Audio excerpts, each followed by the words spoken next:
Alfa Bravo masuk. Bila ada gosip masuk, sepantas kilat Cik Koci masuk kereta. Gosip dalam kereta.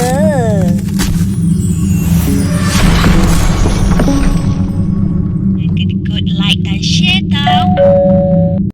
Assalamualaikum dan salam Ramadan semua. Selamat datang ke Cik Koci Channel. Jom. Hari ni kita nak cerita mengenai seperti diduga Najib Razak dibebaskan hari ini. Rosmah tunggu depan penjara. Ya ke?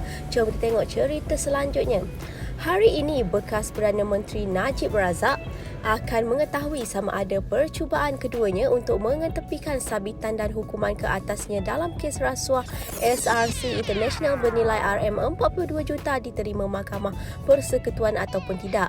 Dan panel 5 hakim yang dipengerusikan Hakim Besar Sabah dan Sarawak Abdul Rahman Sabli akan memutuskan sama ada untuk menerima atau menolak permohonannya untuk menyemak keputusan Mahkamah Persekutuan sebelum ini yang mengekalkan sabitan serta hukuman penjara 12 tahun dan denda RM20 juta yang dijatuhkan sebelum ini. Ada 3 kemungkinan jika mahkamah menerima permohonan itu. Najib sama ada boleh dibebaskan sepenuhnya daripada 7 pertuduhan salah guna kuasa, jenayah pecah amanah dan pengubahan wang haram, dan dia akan dibicarakan semula di depan Hakim Mahkamah Tinggi yang baru selain Muhammad Nazlan Muhammad Ghazali. Dan kemungkinan ketiga adalah pendengaran semula rayuannya terhadap Hakim Mahkamah Persekutuan yang baru yang tidak diketahui oleh Ketua Hakim Negara Tengku Maimun Tuan Mat. Dan panel hakim turut dianggotai Hakim Mahkamah Persekutuan Vernon Ong Lam Kiat, Rod Zariah Bujang dan Nordin Hassan serta Hakim Mahkamah Rayuan Abu Bakar Jaiz. Mahkamah Persekutuan telah mendengar permohonan semakan selama 4 hari pada Januari 20 hingga 22 Februari dan 27 dan 28 Februari lalu. Dan pada 23 Ogos lalu, panel Hakim Mahkamah Persekutuan dipengerusikan Tengku Maimun menolak permohonan Najib untuk mengetepikan sabitan dan hukuman terhadapnya dalam kes ini. Setelah menamatkan rayuannya di hadapan Mahkamah Rayuan dan Mahkamah Persekutuan, Najib telah pergi ke panel Mahkamah Persekutuan semasa untuk mendengar semakannya, dan Najib yang kini dipenjara di penjara Kajang juga memfailkan petisyen untuk pengampunan diraja serta petisyen di hadapan Pertubuhan Bangsa-Bangsa Bersatu berhubung dakwaan penahanan sewenang-wenangnya. Dan melalui permohonan semakan sekarang, Najib berhujah bahawa Hakim Perbicaraan Muhammad Nazlan yang telah dinaikkan dari Mahkamah Tinggi ke Mahkamah Rayuan berada dalam konflik kepentingan apabila mendengar dan memutuskan kes SRC International pada Julai 2020. Dan Najib mendakwa antara lain hakim itu didakwa sedar bahawa Maybank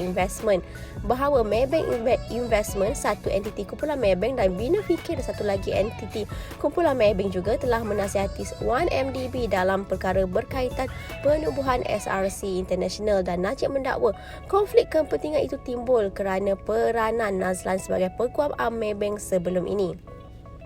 Dan SRC merupakan anak syarikat 1MDB sebelum menjadi milik penuh Menteri Kewangan diperbadankan, dan 1MDB juga dimiliki sepenuhnya oleh MOFINC. Permohonan semakan Najib juga menyasarkan 3 keputusan lain panel sebelumnya, iaitu keputusan yang menolak permohonannya untuk mengemukakan bukti tambahan untuk mengukuhkan dakwaannya terhadap Nazlan, keputusan menolak permohonan untuk menangguhkan pendengaran rayuan supaya peguamnya mempunyai lebih banyak masa untuk menyediakan rayuan, dan keputusan menolak permohonannya untuk menyingkirkan Tengku Maimun dari panel hakim atas dakwaan konflik kepentingan. Dari subuh, Cik Koci bagi gosip terbaik semestinya dalam kereta. Terkadang mengejutkan. Sampailah ke malam. Jangan kedekut like dan share tau. #sepantaskilat.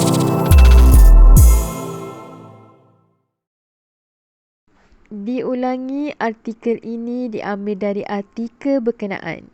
Sebagai penggemar media hiburan, harus berhati-hati dalam memilih sesuatu isu. Kami tidak bertanggungjawab kerana pihak kami tidak tahu kesahihan berita yang dikeluarkan. Jangan meletakkan kepercayaan penuh dan membuat spekulasi atas perkara yang kita tidak pasti. Menghayati hiburan boleh, jangan sampai kita melibatkan diri dengan fitnah dan buka aib mereka.